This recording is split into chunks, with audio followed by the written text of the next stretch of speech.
আপনি জাস্ট নকশাটি আপনার সাথে রাখবেন, তাহলেই সে আপনার জন্য পাগল হয়ে যাবে। এমন পাগল দিবানা হবে বলা বাহুল্য। আপনি যা বলবেন সে তাই মানবে। আপনি তাকে যা আদেশ করেন সে কথাই শুনবে।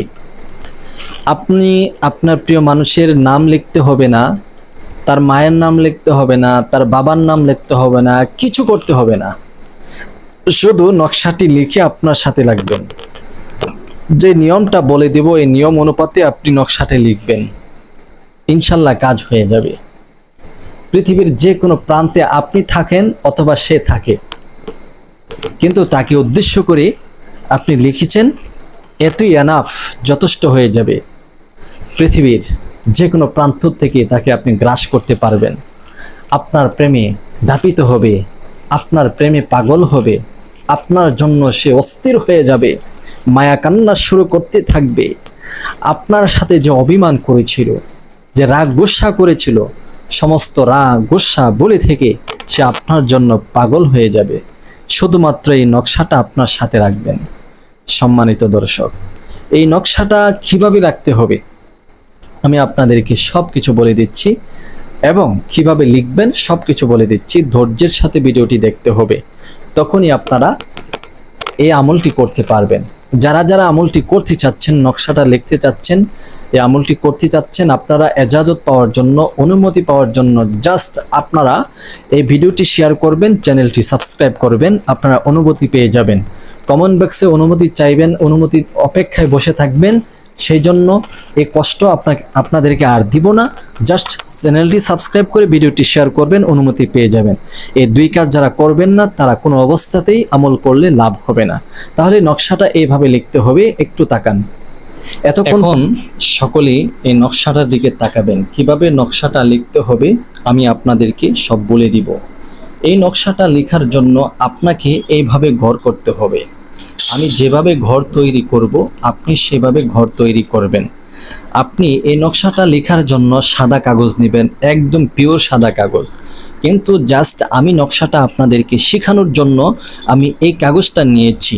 তো আপনারা কিন্তু এরকম বাংলা ঘর করা খাতা নেবেন না অথবা কাগজ নেবেন না, একদম পিওর আপনারা সাদা নকশা, সাদা কাগজ নেবেন, যাতে করে নকশাটা লিখতে পারেন। এই নকশাটা লেখার জন্য সর্বপ্রথম আপনি এইভাবে স্কেল করে নেবেন। একটু খেয়াল করুন, এইভাবে স্কেল করবেন।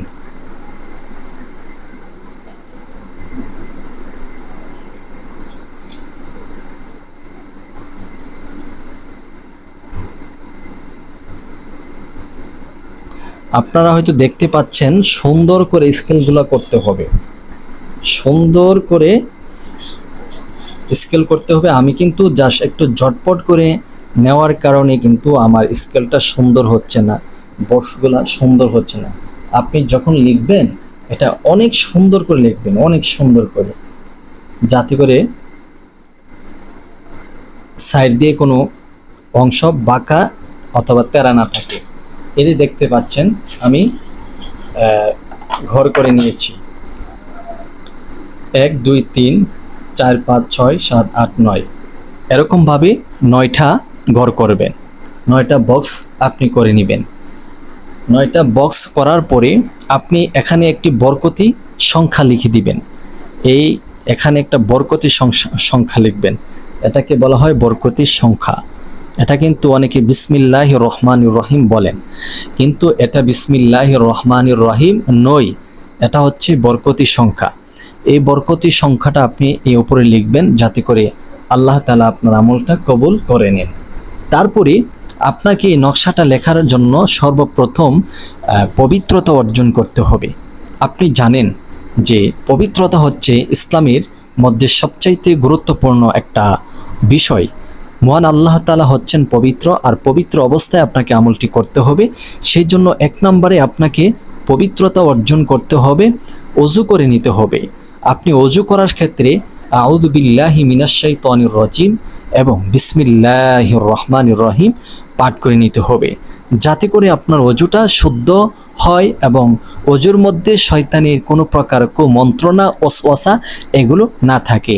দ্বিতীয় নাম্বার হচ্ছে আপনাকে ইস্তেগফার আদায় করতে হবে। 3 বার ইস্তেগফার আদায় করে নেবেন। 3 বার কোন ইস্তেগফার পড়ে নেবেন আমি পাঠ করে দিচ্ছি। একবার আস্তাগফিরুল্লাহ রাব্বি মিন কুল্লি যামবিন ওয়া আতুবু ইলাইহি, আস্তাগফিরুল্লাহ রাব্বি মিন কুল্লি যামবিন ওয়া আতুবু ইলাইহি, আস্তাগফিরুল্লাহ রাব্বি মিন কুল্লি যামবিন ওয়া আতুবু ইলাইহি।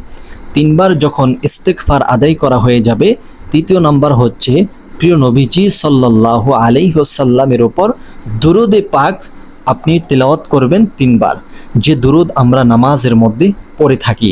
যেমন আল্লাহুম্মা সাল্লি আলা মুহাম্মাদ ওয়া আলা আলি মুহাম্মাদ কামা সাল্লাইতা আলা ইব্রাহিম ওয়া আলা আলি ইব্রাহিম ইন্নাকা হামিদুম মাজিদ, আল্লাহুম্মা বারিক আলা মুহাম্মাদ ওয়া আলা আলি মুহাম্মাদ কামা বারাকতা আলা ইব্রাহিম ওয়া আলা আলি ইব্রাহিম ইন্নাকা হামিদুম মাজিদ।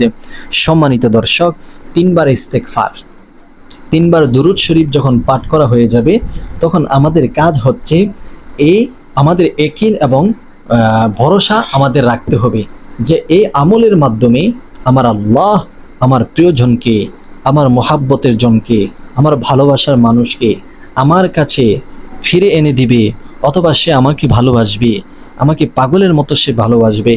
আমাকে ছাড়া অন্য কাউকে সে, অন্য কোনো পুরুষকে অথবা অন্য কোনো মেয়েকে সে ভালোবাসবে না। সে আমাকে তার চোখে পৃথিবীর সবচাইতে সেরা সুন্দর সুদর্শন পুরুষ অথবা সুদর্শন মহিলা হিসাবে আমাকে সে চিনবে, জানবে এবং আমাকে ভালোবাসবে। এই কথাগুলো আপনার অন্তরের মধ্যে রাখতে হবে। আপনি ইয়াকিন এবং বিশ্বাসের সহিত এই আমলটি করতে হবে এবং ইয়াকিন বিশ্বাস নিয়ে আমলটি করার জন্য আপনি আপনার মনকে তৈরি করে নেবেন। এরপরে সর্বপ্রথম আপনি যে সংখ্যা লিখবেন সেটা হচ্ছে আরবিতে লিখতে হবে। যেমন এখানে আপনি লিখবেন সর্বপ্রথম 3, 3টা 3 লিখবেন, এরকমভাবে 3টা 3 লিখবেন। এই ঘরের মধ্যে 3টা 3 লিখবেন। তারপরে আপনি এই ঘরের মধ্যে লিখবেন 0, 0, তারপরে লিখবেন আবার 3, আবার 3, ঠিক আছে। এরপর এই ঘরের মধ্যে লিখবেন আপনি 5, এটা কিন্তু 5 লিখেছি, আরবিতে 5, তারপরে লিখবেন 3, আবার লিখবেন 3। তাহলে আমরা এই ঘরের মধ্যে 3 3 3 লিখলাম, আবার লিখলাম 0 3 3, আবার 5 3 3, ঠিক আছে। এখন আমাদের কাজ হচ্ছে আবার এই ঘরের মধ্যে আবার 3 লিখব, আবার 3 লিখব, আবার 3 লিখব এবং এই ঘরের মধ্যে লিখব 4, 4, ঠিক আছে। এটা 4 এবং 3 3 3 3, খেয়াল করতে হবে একটু।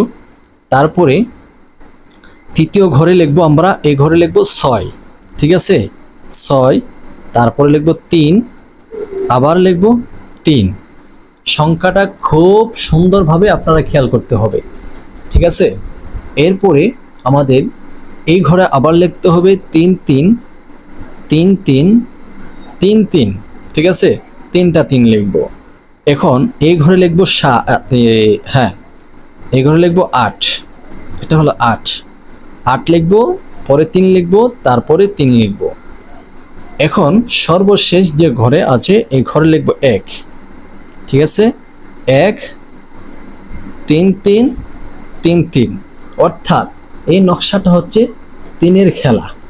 আপনি এইরকমভাবে নকশাটা লিখবেন। তো আপনি এরকমভাবে নকশাটা লেখার পরে আপনি জানছেন এই নকশাটি হচ্ছে মহাব্বত সৃষ্টির উদ্দেশ্যে এই নকশাটা। এভাবে লিখে আপনি এটাকে এভাবে কেটে নেবেন। এভাবে কেটে নিয়ে আপনি যে কোনো তাবিজের ভিতরে হোক অথবা এমনিতেই আপনি নকশাটা ভাঁজ করে নেবেন, কেটে ভাঁজ করে নেবেন। ভাঁজ করে নিয়ে আপনি সর্বপ্রথম এই নকশার মধ্যে লিখবেন, পড়বেন 3 বার সূরাতুল ইখলাস।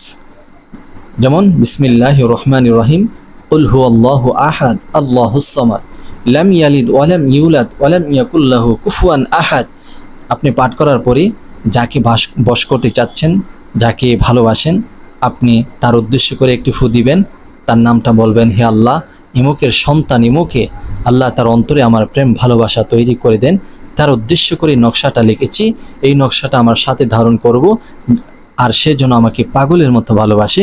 এই নকশার উপরে একটি ফু দিবেন, এরকমভাবে সূরাতুল ইখলাস 3 বার পড়বেন আর এই কথাগুলো বলবেন। এরপরে সুতাদা নকশাটা বেঁধে আপনি তাবিজের ভিতরে ভরলে এটাকে মোম দ্বারা খেটিয়ে, আপনি পুরুষ হয়ে থাকলে আপনার ডান বাহুতে আপনি নকশাটা বেঁধে দিবেন, আর যদি আপনি মহিলা হয়ে থাকেন তাহলে আপনার বাম হাতে আপনি নকশাটা বেঁধে দিবেন।